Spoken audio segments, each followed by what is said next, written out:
আসসালামু আলাইকুম, সবাই কেমন আছেন? সো আজকে আমরা আলোচনা করব বেসিক ফর্মুলা এবং ফাংশন নিয়ে। যদিও দুইটার ক্যালকুলেশন প্রসেসটা ভিন্ন ভিন্ন, কিন্তু আউটপুটটা কিন্তু সেম হয়। ওকে, যেটা নিয়ে আমরা প্রিভিয়াস ক্লাসে আলোচনা করছিলাম, ফর্মুলা অ্যান্ড ফাংশনের মধ্যে পার্থক্য নিয়ে আলোচনা করছিলাম। অ্যান্ড আজকে আমরা ডিটেলস দেখব বিষয়টা আসলে কীভাবে কাজ করে, আমাদের ফর্মুলা অথবা ফাংশন কীভাবে কাজ করে এবং এটার স্ট্রাকচারটা কোনটা কেমন সেটা ডিপলি আজকে আলোচনা করব ইনশাআল্লাহ। তো চলুন শুরু করি। ফার্স্ট অফ অল হচ্ছে আমরা এখানে কিছু সংখ্যা বা ডাটা এন্ট্রি করে রেখেছি, অ্যান্ড আমরা এগুলোকে একটা একটা স্টেপ বাই স্টেপ দেখবো। কারণ বেসিক ফর্মুলা বা ফাংশন যেটাই বলি আমরা, সো এখান থেকে আমরা সাম, মাইনাস, এরপর হচ্ছে ইনটু, ডিভাইডেড, মানে এই যে যোগ, বিয়োগ, গুণ, ভাগ, গড়, পার্সেন্টেজ, ম্যাক্সিমাম সংখ্যা কীভাবে বের করতে হয়, মিনিমাম সংখ্যাটা কীভাবে বের করতে হয়, কাউন্ট কীভাবে করতে হয়, এই ওভারঅল বিষয়গুলো নিয়ে আজকে মোটামুটি আমরা আলোচনা করব। তো চলুন শুরু করি। ফার্স্ট অফ অল হচ্ছে যোগ করা। ওকে, সো আমরা যখন যোগ করব, যোগ করার জন্য আমরা ফর্মুলাও ইউজ করতে পারি বা ফাংশন ইউজ করতে পারি। অ্যান্ড ফর্মুলা অ্যান্ড ফাংশন যদি ইউজ করতে হয়, তাহলে আমরা প্রিভিয়াস ক্লাসে একটা আলোচনা করছিলাম ফর্মুলা এবং ফাংশনের মধ্যে পার্থক্যটা। এটা যদি একটু আবার আমরা যদি এটাকে আবার যদি একটু রিভিশন দিই, তাহলে আপনাদের বুঝতে একটু সুবিধা হবে ফর্মুলা আসলে কি। সো ফর্মুলাটা হচ্ছে যে আমরা এমন একটা নকশাকৃত সমীকরণ যেটা আসলে ব্যবহার করে নিজে তৈরি করে। ওকে, আর ফাংশনটা হচ্ছে কি আমরা গত ক্লাসে বলেছিলাম যে পূর্ব নির্ধারিত এমন এক ধরনের গণনা যেটা মানে স্প্রেডশিট অ্যাপ্লিকেশনটিতে আগে থেকেই রয়েছে, আগে থেকে এটা রয়েছে। ওকে, তো আমরা যদি আবারও একটু রিপিট করি যে ফর্মুলা হচ্ছে এক্সেলের কোনো ব্যবহারকারী দ্বারা নকশাকৃত সমীকরণ। অ্যান্ড ফাংশন হচ্ছে স্প্রেডশিট অ্যাপ্লিকেশনটিতে পূর্ব নির্ধারিত এক ধরনের গণনা। ওকে, সো আমরা ফার্স্ট অফ অল যদি ফর্মুলা নিয়ে কথা বলি, ফর্মুলার এটা স্ট্রাকচারটা দেখি, তাহলে আমরা দেখব যে এখানে যোগ করব। ওকে, সো আমরা এখানে ধরেন এই যে 6, 9, 20, 15 এই বিষয়গুলোকে বা এই সংখ্যাগুলোকে যোগ করব। সো এই সংখ্যাগুলো যোগ করার আগে আরেকটু আপনাদেরকে বলে নিই, আমাদেরকে সেল অ্যাড্রেস সম্পর্কে বুঝতে হবে। ওকে, সো সেল অ্যাড্রেসটা আসলে কি? সেল অ্যাড্রেসটা হচ্ছে আমরা সবাই জানি ইতিমধ্যে, যেগুলো হচ্ছে একটা কলাম, আর এগুলো হচ্ছে আর এই দাগগুলোকে একটা রো বলে। আর কলাম এবং রো এর সমন্বয়ে মাঝখানে যে বক্সগুলোকে আমরা দেখতে পাচ্ছি এগুলোকে বলে সেল। ওকে, সো সেল অ্যাড্রেস বলতে কি বোঝায়? সেল অ্যাড্রেস বলতে সাধারণত কলাম এবং রো এর সমন্বয়ে যে বক্সটা তৈরি হয়েছে ওইটাকে মূলত সেল বলে, আর ওই সেলের অ্যাড্রেসটাকে মূলত কি বলে? সেল অ্যাড্রেস বলে। তাহলে আমরা যদি বলি যে এখানে সেল অ্যাড্রেসটা কি, অ্যাড্রেসটার নাম কি হবে বা সেল অ্যাড্রেসটা কি হবে, অবশ্যই এটা কত নাম্বার কলামে আছে? এম কলামে আছে। এন্ড কত নাম্বার রোতে আছে? 8 নাম্বার রোতে আছে। তাহলে আমরা অনায়াসে বলতে পারি যে এটা হচ্ছে M8, এটা সেল অ্যাড্রেসটা হচ্ছে M8। আবার আমরা যদি এখানে এই সেলটা সিলেক্ট করি, তাহলে এটা সেল অ্যাড্রেস কি? L5, অর্থাৎ কলাম এবং রো এর সমন্বয়ে যেটা তৈরি হয় সেটাই হচ্ছে মূলত সেল অ্যাড্রেস। ওকে, কারণ আমি আলোচনার সময় বারবার সেল অ্যাড্রেস বলবো, এই জন্য আগে থেকে সেল অ্যাড্রেস বিষয়টা ক্লিয়ার করে নিলাম। তো তুমি শুরু করি। ফার্স্ট অফ অল হচ্ছে আমরা চাচ্ছি যে এই সংখ্যাগুলো যোগ করতে।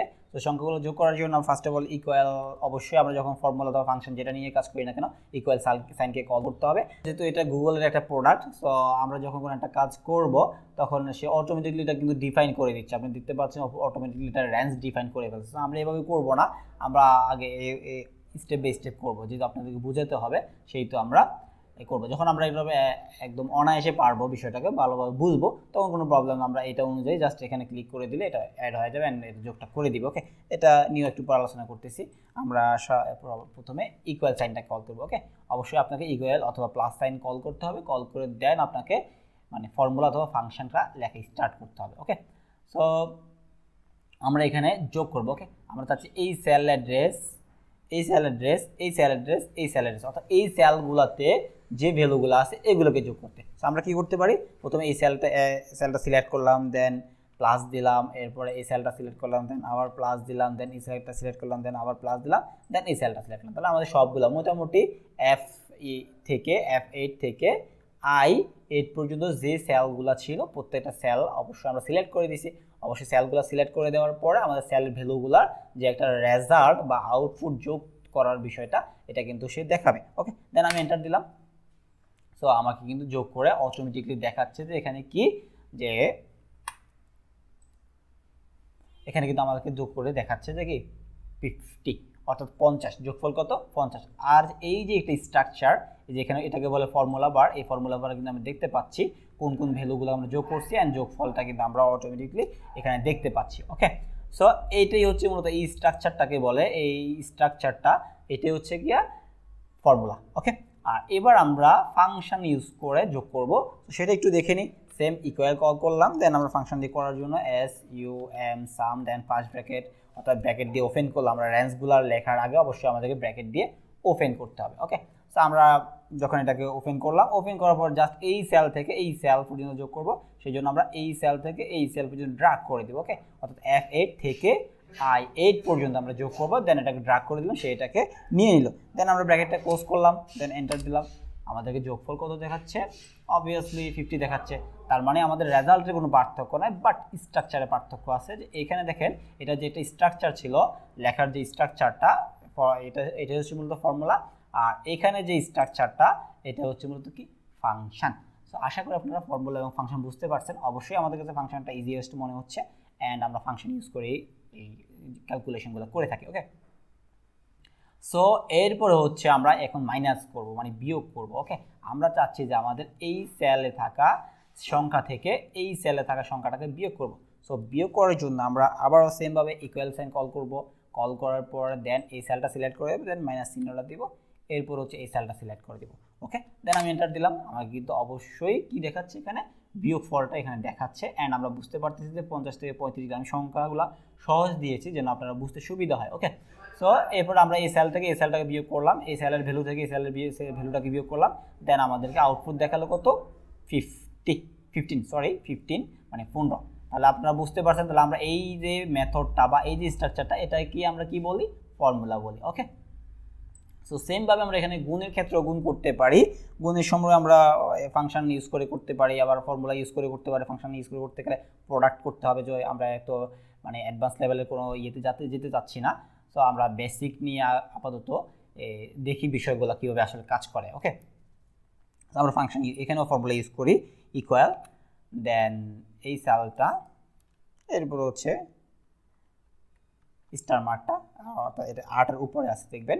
স্টার মার্কটা হচ্ছে মূলত কম্পিউটারের ভাষায় এটাকে মূলত আমরা স্টার মার্কটাকে ইনটু ধরে থাকি বা গুণ চিহ্ন ধরে থাকি। দেন এরপর হচ্ছে আমাদের এই সেলটা, দেন আবার এটা ইনটু দিলাম, দেন আবার এই সেলটা, চাইলে দুইটাও করতে পারি, আবার মাল্টিপলও করতে পারি, কোনো প্রবলেম নাই। আবার এই সেলটা। ওকে, সবগুলোকে আমি ইনটু দিয়ে প্রকাশ করলাম, দেন ইয়ে দিলাম, কি দিলাম? আমরা এখানে এন্টার দিলাম। এন্টার দেওয়ার পরে আমাদের আউটপুটটা বা রেজাল্টটা দেখাচ্ছে 216। এবারে আমরা একটু করে দেখি তো, 6 দুগুণা 12, 3 12 36, 6 36 কত একটু আমরা নিজেরাই দেখি। ওকে, যেমন ধরেন 36 গুণ 6, বা এই সেলে আমরা লিখে দিতে পারি 36 গুণ 6, সরি। ওকে, 216। তাহলে আমরা অনায়াসে বুঝতে পারলাম যে রেজাল্টটা ঠিক আছে। তার মানে আমরা এই যে ফাংশন ইউজ করে, এখানে ফর্মুলাটা ইউজ করে কি করতে পারছি? আমরা এখানে কিন্তু ইয়েটা গুণটা করে ফেলতে পারছি। সেমভাবে আমরা এখানে ভাগ করার ক্ষেত্রে আমরা কি ইউজ করতে পারি? ফর্মুলা ইউজ করতে পারি, ইকুয়াল সাইন, দেন আমরা এখান থেকে এই সংখ্যাটাকে ভাগ করব, স্ল্যাশ চিহ্নটাকে ভাগ ধরে থাকি আমরা, অ্যান্ড 6 দিলাম, দেন আমরা এন্টার দিলাম।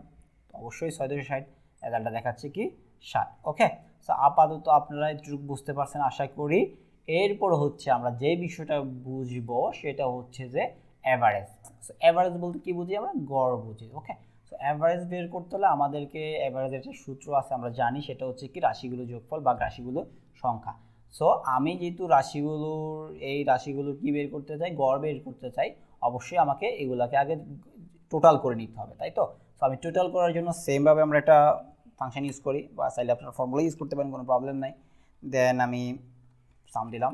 ওকে, সব পুরোটা নিয়ে নিচ্ছে, আমি জাস্ট এখান থেকে ডাবল ক্লিক করলে এটা আমার রেজাল্টটা দেখাই দিচ্ছে। ওকে, সো এটা হচ্ছে আমাদের টোটাল মানে যোগফল। তো আমাদের আর কি লাগবে? রাশিগুলোর যোগফল ভাগ রাশিগুলোর সংখ্যা, গড়টা এখানে, এভারেজটা এখানে বের করব। দেন আমি এখানে ইকুয়াল সাইনটাকে কল করলাম। এরপর হচ্ছে কি আমার রাশিগুলোর যোগফল কত ছিল? এই সেলে থাকা ভ্যালুটি হচ্ছে আমাদের রাশিগুলোর যোগফল। দেন আমি এই সেলটাকে সিলেক্ট করে দিলাম। এরপর আমাদের সূত্রটা কি? রাশিগুলোর যোগফল ভাগ রাশিগুলোর সংখ্যা। রাশিগুলোর সংখ্যা কয়টা বলুন তো? 1 2 3 4, 4টা সংখ্যা যোগফল ছিল এটা, তাই না? তার মানে হচ্ছে 4। দেন আমি এন্টার দিলাম। তাহলে আমাদের গড় কত ছিল? 29.5। ওকে, সো আশা করি আপনারা গড়টাও বুঝতে পারছেন। ওকে, এই ধরনের ছোট ছোট মানে ক্যালকুলেশনগুলোকে একত্রিত করে কিন্তু বড় বড় ক্যালকুলেশনগুলো করে থাকি আমরা। ওকে, এরপর আমরা অন্যান্য ব্যবহারও দেখবো আস্তে আস্তে।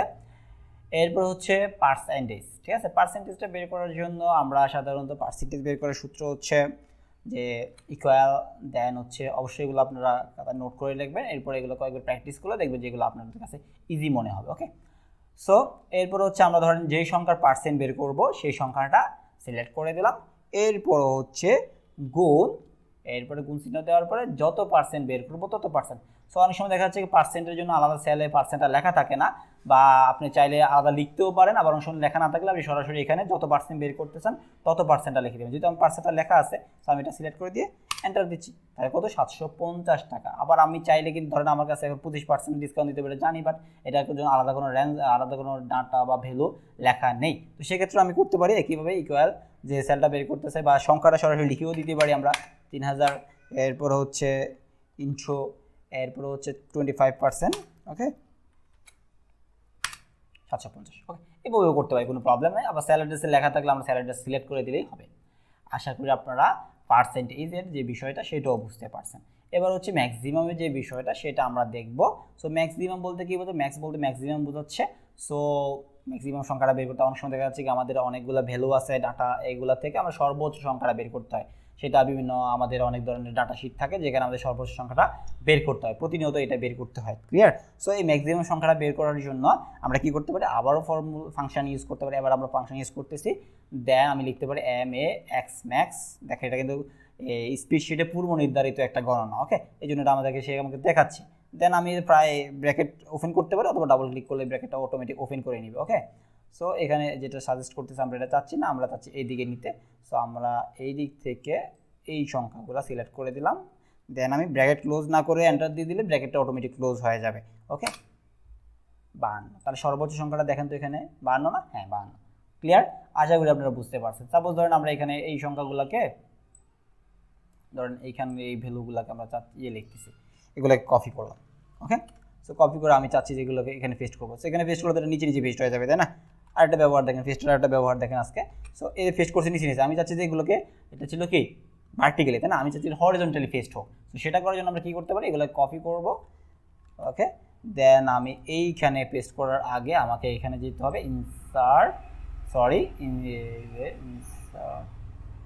এডিট থেকে পেস্ট স্পেশাল, এখান থেকে ট্রান্সপোজ নামে যে অপশন আছে এটাতে ক্লিক করলে আমাদের কীভাবে পেস্ট হবে, যেভাবে পেস্ট করার কথা ছিল সেভাবে পেস্ট হবে। এখানে এরকম হচ্ছে কেন, কারণ এখানে দুইটা ভ্যালু নাই সেই জন্য। সো এই দুইটা ভ্যালু আমরা বসাই দিই। ধরেন এখানে আমরা দিলাম 21, এখানে দিলাম ধরেন একটু দিয়ে দিলাম আর কি 25। ওকে, এটা আমাদের দরকার নেই আপাতত। কারণ আমাদের এতটুকুর মধ্যে রেজাল্টটা যেহেতু এখানে সবগুলো বের করছি, আমরা এখানেও রেজাল্টটা বের করতে চাচ্ছি। সো এটাও কেটে দিলাম। এবার আমরা সর্বনিম্ন মিনিমাম সংখ্যাটা বের করতে চাই। ওকে, সো ইকুয়াল সাইন কল করলাম, দেন এম আই এন মিন দিলাম, পাঁচ ব্র্যাকেট দিলাম, দেন আমরা এখান থেকে এই সেলটাকে অটোমেটিক সিলেক্ট করে নিছে। সো আমরা এখানে ডাবল ক্লিক করলে হবে, দেন আমাদেরকে দেখাচ্ছে সর্বনিম্ন সংখ্যাটা হচ্ছে কত, 3। তাহলে আমরা দেখি তো একটু 21, 21, 3, 25। হ্যাঁ, সর্বনিম্ন সংখ্যাটা 3। সো আশা করি এই বিষয়টা বুঝতে পারছেন। এরপর হচ্ছে কাউন্ট মানে হচ্ছে গণনা করা, টোটাল একটা রেঞ্জ থেকে কতগুলো সংখ্যা আছে বা কতগুলো ভ্যালু আছে এই রেঞ্জের মধ্যে, এই জিনিসটা গণনা করার জন্য আমরা কাউন্ট ইউজ করতে পারি। সাপোজ ধরেন আমরা এখানে ইকুয়াল সাইনটাকে কল করলাম, দেন COUNT কাউন্ট দিলাম, দেন ফার্স্ট ব্র্যাকেট দিলাম। এরপর আমরা এই ভ্যালুটাকে সিলেক্ট করে দিলাম, যে কোনো ভ্যালু সিলেক্ট করে দিতে পারি। আমরা এটা সিলেক্ট করে দিলে এন্টার দিলাম। দেখেন এখানে কয়টা সংখ্যা আছে, 1 2 3 4 5 6 7 8, 8টা সংখ্যা আছে। তাহলে আমাকে 8টা সংখ্যা দেখাচ্ছে। সো আশা করি আপনারা বুঝতে পারছেন বেসিক ফর্মুলা এবং ফাংশনগুলো আসলে কি, ফর্মুলা কীভাবে কাজ করে, ফাংশন কীভাবে কাজ করে, আদৌ কি এগুলোর মধ্যে কোনো পার্থক্য আছে কিনা। সো ওভারঅল বিষয় নিয়ে আজকের ক্লাস ছিল। আশা করি আপনারা বিষয়টা বুঝতে পারছেন। আরও অনেক ডিপ অনেক কিছু আছে, সেগুলো আমরা স্টেপ বাই স্টেপ দেখবো। সো সেই পর্যন্ত সবাই ভালো থাকেন।